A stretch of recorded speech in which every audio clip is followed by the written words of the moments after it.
Donald Trump is not even in office yet, but the clown show has already begun. He is nominating the craziest of the crazies to staff up his second administration. But if you end up getting anything out of this video, please do remember to hit that subscribe button. I'm trying to make it to 1,000 subscribers before the end of the year, and I would very much appreciate your support. Now, during the first Trump administration, many people thought that things were going to be bad, but nobody really understood just how bad things would end up being. And now a second Trump administration is shaping up in that exact same way, because there were people out there warning that things were going to be bad. But even I didn't really think that things were going to be this insane this quickly. He is nominating people like Tulsi Gabbard to head up our intelligence agencies. He has nominated Pete Hegseth, a Fox News host, to be the Secretary of Defense. And now he has nominated RFK Jr. to head up the Department of Health and Human Services. And it's really quite insane that his campaign, before he was even elected, was out there on national TV trying to convince the country that, of course, we wouldn't put RFK in this position. But so vaccines don't cause autism, which is what RFK pushes, which is why people are concerned that he could get a job like HHS. And I don't even think he's not getting a job for HHS. What he's trying to do, here's what he wants to do. He said, I want data. I just want data, because they block the data. But the data's out there. Wait, it's not. They don't block it. You can look at it. It's online. He wants the data so he can say, these things are unsafe.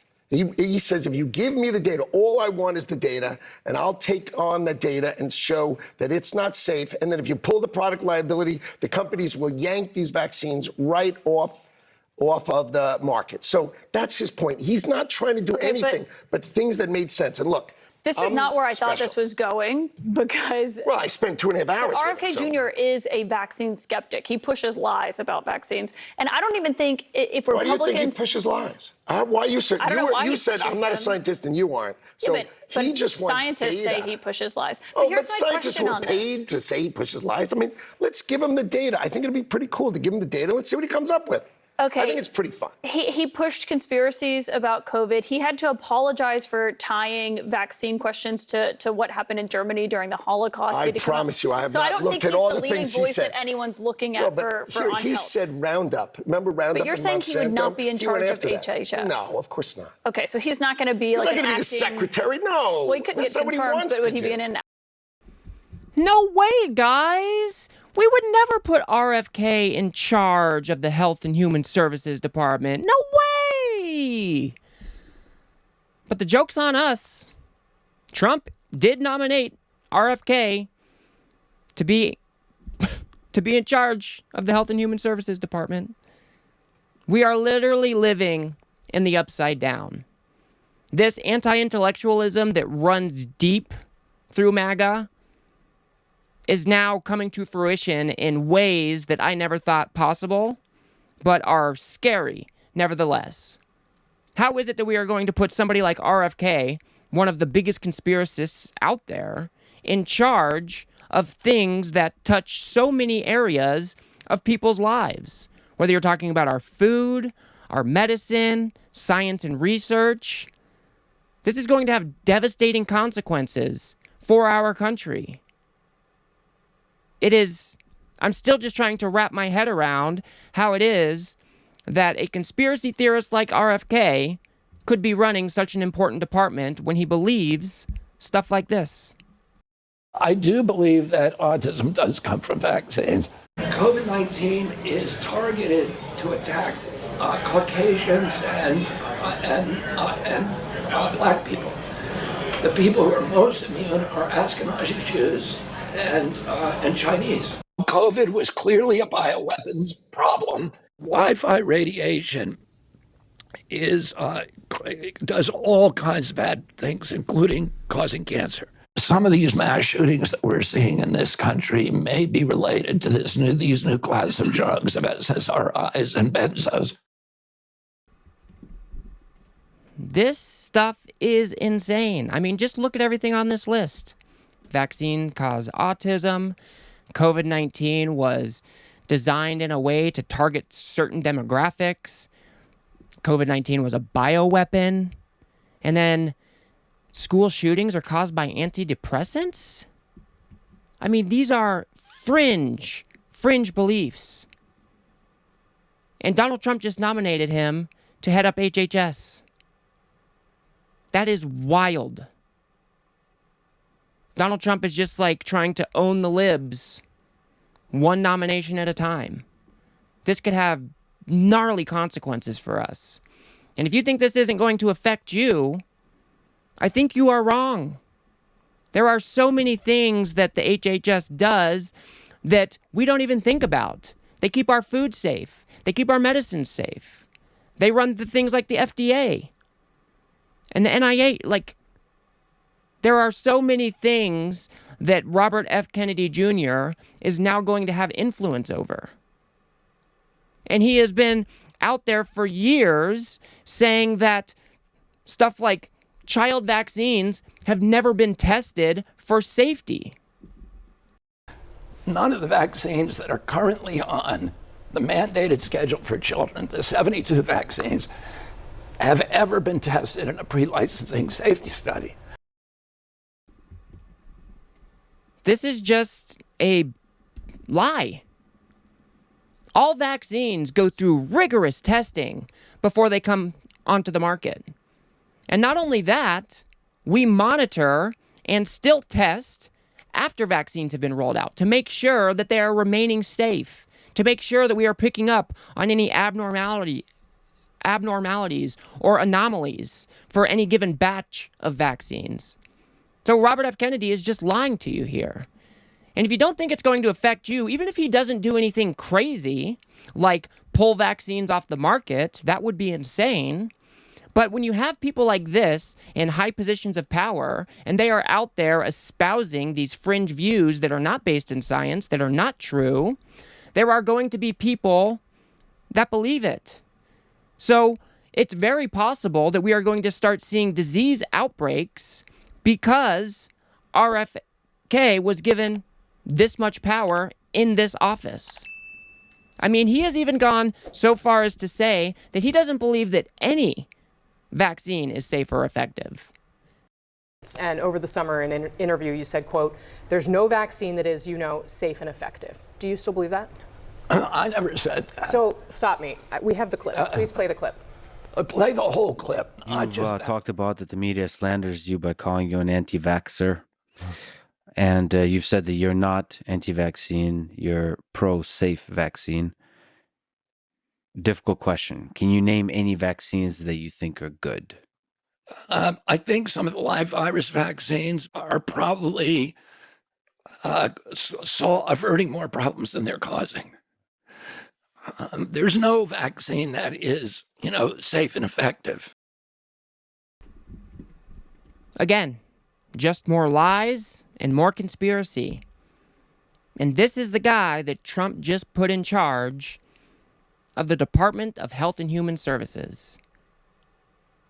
He doesn't have to do crazy things like pull medicines off the market or stop. I think he even once promised to stop research in medicine for X number of years. He doesn't even have to do anything crazy like that. All he has to do is be in this position of power and go out there with this big microphone and tell these conspiracy theories to people. Unfortunately, many people do not have the time to go look into these claims themselves, and they will be affected by this.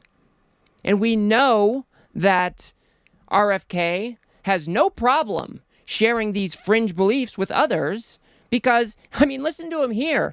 He's telling people not to vaccinate their children when he's on random hikes.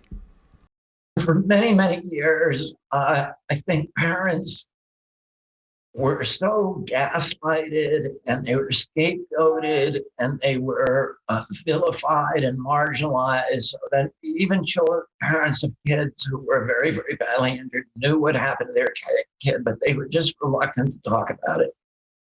And I think now those days are over. Our job is to resist and to talk about it to everybody. If you're walking down the street, and I do this now myself, which is, I don't want to do, I'm not a busybody. I see somebody on a hiking trail carrying a little baby, and I say to them, better not get them vaccinated. And he heard that from me. If he hears it from 10 other people, maybe he won't do it. Maybe he will save that child. This is dangerous. Vaccines save lives. They are arguably one of the best inventions in human history. They are safe and effective. And for Robert F. Kennedy to be out there telling random people that, well, you shouldn't vaccinate your kid is wrong, it's immoral, and it's just untrue. There is no science to back up any of his claims. And he was involved with a measles outbreak in Somoa, and I hope that I'm wrong in saying that this could be a foreshadowing event for our country. When less people get vaccinated, our herd immunity is compromised, and then things like this happen. This is the biggest increase in deaths we've seen since records began. The figure of 32 dead is up from 25 only yesterday. These hospitals aren't designed to deal with this, and I think the minute you're getting hospitals running at 200% and 300% capacity, I think that speaks for itself. It's incredibly serious. The outbreak that doctor was talking about there was measles, a disease for which vaccines have been available for more than 60 years. But in 2019, an entirely preventable outbreak on Somoa killed 83 people, most of them children under the age of 4. Why? Why was a preventable disease spreading like wildfire and killing so many children? Well, 1 year prior to that outbreak, 2 infants in Somoa died after nurses accidentally mixed their vaccine doses with another drug. It was a horrible tragedy, and it was one the American anti-vaccination movement sought to exploit. The anti-vaccine group Children's Health Defense jumped on the incident to stoke skepticism about vaccines in Somoa. And during that time, measles vaccination rates for infants in Somoa went from 92% in 2013 to just 40% by 2018. The man in charge of that anti-vaccination campaign, the leader of Children's Health Defense, was Robert F. Kennedy Jr. He personally traveled to Somoa as an honored guest of the Prime Minister. Kennedy told the local papers that the Samoan Prime Minister shared Kennedy's concerns about vaccines. And right around that same time, the Prime Minister halted the country's infant measles vaccine program. So he was using or exploiting a human error to peddle his anti-vax conspiracies. And it led to the deaths of dozens of kids. That is absolutely heartbreaking. And it could have been prevented had RFK shut his mouth and not spread these fringe theories. RFK Jr. does not have any medical background. He is not trained in any of the sciences. He is a lawyer. He is not qualified to head up the Health and Human Services Department. But this is what we have come to expect from Donald Trump and his acolytes. They are either putting these people in cabinet positions just to own the libs, or more importantly, Donald Trump is picking people that will be 100% loyal to him. And it is going to have massive consequences for this country. Now, I'm not exactly sure what the right step forwards are right now to protect you and your family, but we definitely need to brace for impact. We need to be prepared for some shenanigans to go down with our food or our medicine. Because people like RFK are fringe characters that should be nowhere near these offices of power. So if I better understand, or when I better understand how you can protect your loved ones and your communities, I will be out here sounding the alarm bells. But we need to be on the lookout for this stuff, and we need to call out all of their wrongdoing along the way. We need to be ready to fight back against these fringe conspiracy theorists and fascists like Donald Trump. We have to be prepared. I am still trying to contemplate what the world is going to look like with somebody like RFK at the helm of our health departments and our science departments. This is going to be a tough one to swallow for many folks. But I'll leave it there for now. If you guys got anything out of this video, please do remember to smash that like button and subscribe. Maybe share with a friend or two. I'd very much appreciate that. Like I said, I am trying to reach 1,000 subscribers before the end of the year, and I would very much appreciate your support. If you want to see the absolute chaos of mass deportations and how they can impact this country, go ahead and watch that video on the screen now. Otherwise, I'll see you guys on the next one.